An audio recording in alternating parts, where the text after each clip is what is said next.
What does being feminine mean to me? I just think it means being myself, and I love being myself, so that's what I like about it. Being feminine to me, that's just how I express myself, really and truly. It doesn't fall in a bracket of being femme or masc. I'm more comfortable with that side of my life, if that makes sense. What I like about being feminine is not being masculine, in the sense of like, not this kind of heteronormative masculinity. So to be not traditionally male will be seen as feminine anyway. And so for me, a lot of it is about celebrating qualities I find in feminine people, which I love. And I kind of, want to emulate and replicate and celebrate that too. I get hate, I get adoration, I get interest, intrigue, disgust, and this is on a daily basis. It just depends on where I am. A lot of times I have to be very aware of how I behave in specific places or in specific scenarios. If I'm going somewhere and I notice of like a particular area, I somewhat tend to tone down, not completely, but I'm more aware, like, okay, I can't wear this, so I tone it down. But it's still there, still very much present, however, because my mannerisms, my hand gestures, all of that, I can't hide that. But even like, walking to the club wearing, a mini skirt or something, I am very aware that people might take that differently or they might react very differently, so I'd always put a coat on, like to cover it until I get to the club, even though my legs are, in fishnets kind of thing. So I think safety is another thing that I guess will restrict how feminine I am sometimes. I don't think there is. I think being a black feminine man has helped me achieve a lot of my goals in the workforce. So for example, people are less intimidated by the gay black man than they are by the black man. In terms of the workplace, I used to work a corporate job, and it was a very kind of white, middle class, kind of very straight environment. And I refused to wear a suit. I just didn't want to wear a suit because I didn't like wearing it. And so I'd come in and slowly kind of break down what a man should have worn in the office. And I had quite a lot of pushback actually at the start. Dating is awful. The main reason is because I'm black. I believe that people think that I should be hyper masculine, like people expect me to have a big dick. I do, but that's not the point. I think dating for me has been interesting. People make a lot of assumptions on how I am before they meet me. People think black men should be hyper masculine. I'm kind of to the low. So because I'm feminine, people then determine that I'm not mad enough to date them. Yeah, so dating for me is awful. I have to go through so much processing, when I date someone, I kind of dress down at first and have to kind of slowly introduce how feminine I am. Guys are attracted to me. I'm usually a fetish or something they want to experiment with. Not nice, not nice at all. When I was younger and naive, gullible, it was very easy for them to get away with that. But now it's like, bye, bye, bye, bye. I think coming to the UK as someone who's Asian, Chinese, already have a lot of assumptions put onto me that I am very feminine, that I'm very submissive, that I'm very quiet, and that, I'm, that sort of character. But then my voice is kind of low, but then I have a lot of like feminine hand gestures. And so like people always say like, oh, you're kind of sort of masc sometimes and really femme sometimes, as if I need to be defined by one or the other. If I had my best friend here with me right now, we're so different in terms of appearance. He can walk down the street, and because he's like a bit of a chameleon, which I am too, he can blend in more with the masculine straight side, so it's easier for him. He's more approachable in that sense. Whereas me, they automatically assume, girl, what is that? Who is that? Those assumptions have kind of affected me negatively earlier on in my dating life.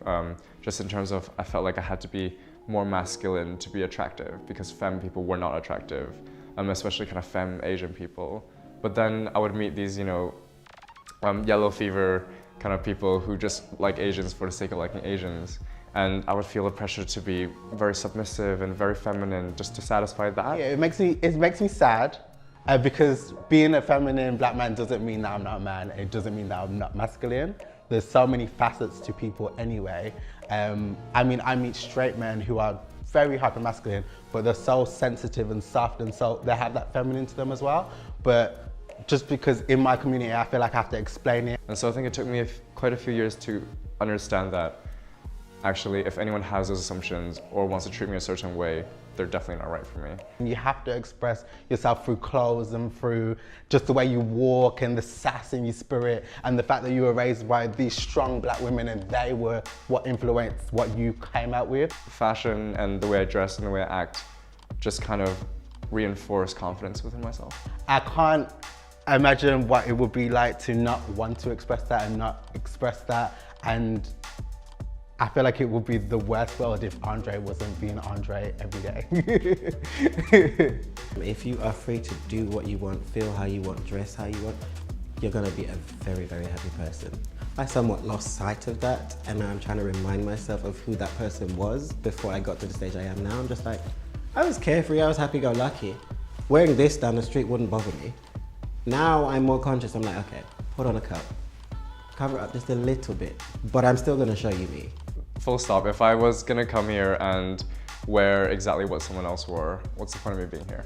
But also I think the importance of it is to give myself that confidence boost. You know, like even getting ready today, I wanted to wear these trousers, and in my head I was just like, but it's so freaking cold outside. But then I said to myself, well, like, but they're gonna flow in the wind. And for me, that was enough to make me happy to leave the house and kind of give me that confidence of like, it's a 15-minute walk, I'm gonna flow in the wind, it's gonna be great.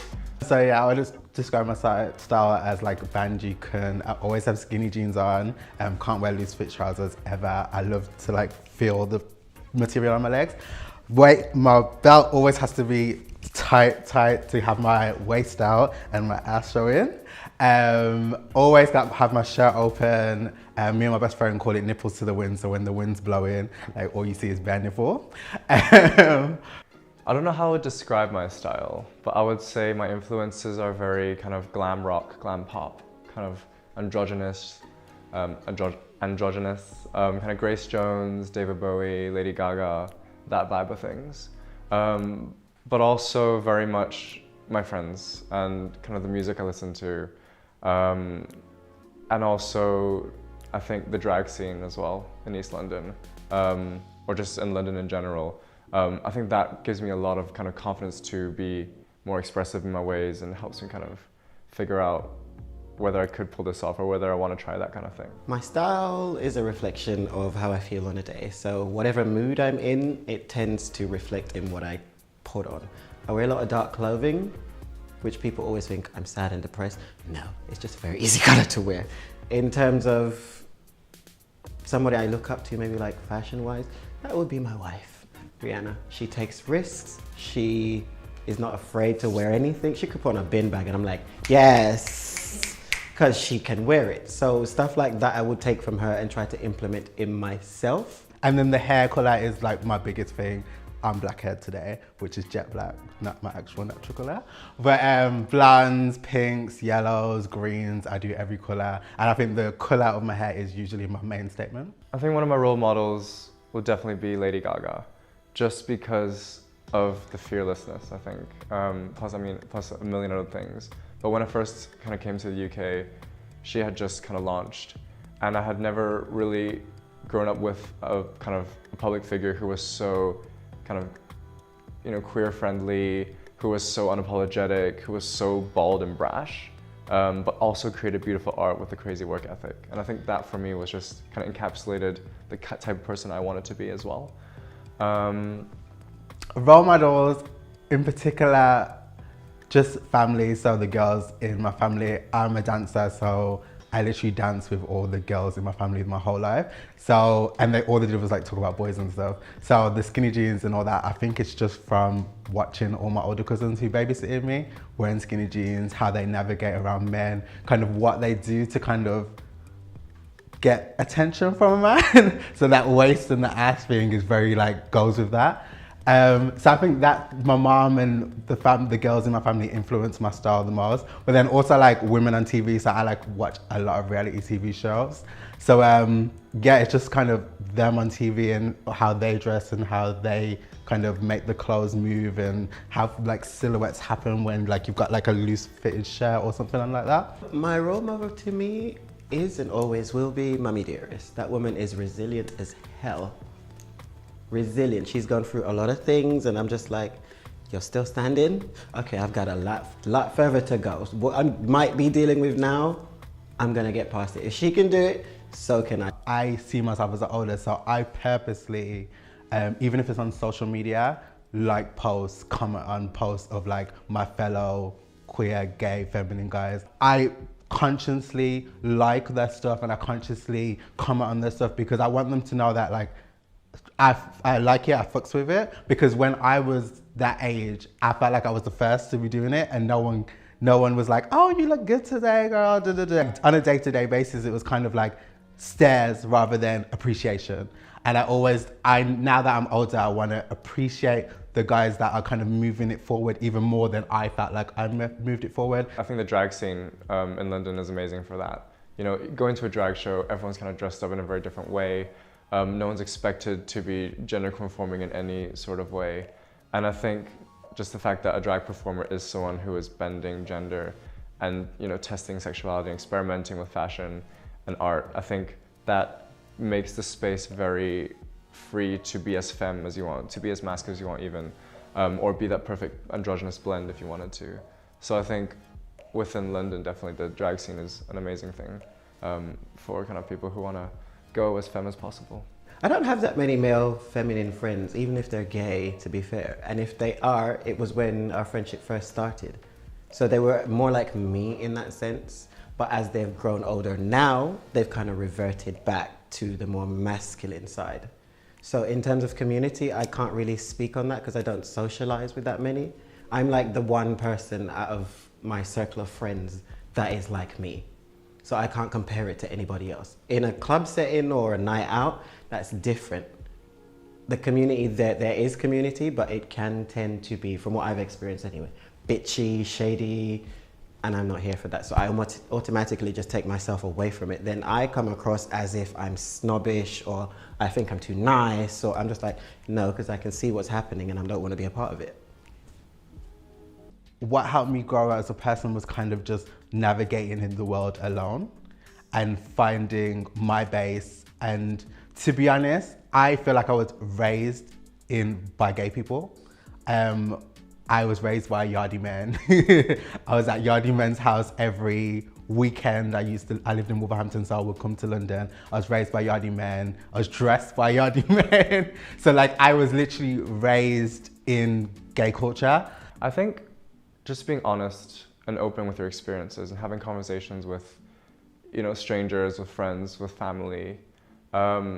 Because a lot of the time we grow through kind of imparting knowledge onto younger people as well. Because we take that time to reflect upon how we've come to this spot and who has helped us get there. But I think with kind of friends especially, they have always been my rocks in that sense, and they've helped me grow and learn how to live independently, live without judgment, and kind of accept myself for who I am, even if that may be very different to what people expect me to be. So in terms of growing, I think that's I do things backwards, if that makes sense. I act before I think with most of the things I do, and then I sit back. If it's bad, I sit back and reflect on it, and then I tear myself down. Because you know it was wrong, you know you shouldn't have done it, but you did it anyway because you was in a moment or whatever the case might be. But then after that, the aftermath of that is never good. Not for me. Not for somebody who over-processes every little thing. Just keep being yourself, keep doing you, because honestly, like, that is your biggest, like, thing, and that's the biggest thing to your success. That's the reason why everyone likes you. That's why you're out now rapping and doing good and not scared of what the world's gonna say when you repost a rap video or you do your own little freestyle on your Instagram story. Don't think too much. I think a lot of time we act or don't act because we're scared. And honestly, nothing really matters that much to be that afraid. And as long as you're safe, go for it. Express yourself, kind of experiment with different styles, different fashion, you know, different music, different sounds, even different like body movements. I think it's important for us to kind of just let go of our inhibitions and not restrict ourselves. So I'll tell my younger self to just kind of relax and have fun and enjoy it. Don't think too much. Don't let anyone steal your freedom. Period. Freedom to express who you are, freedom to be who you are. Don't be someone who is tolerated. Go places where you are accepted and wanted. Don't be tolerated. If there is not a space for you at the table, make your own.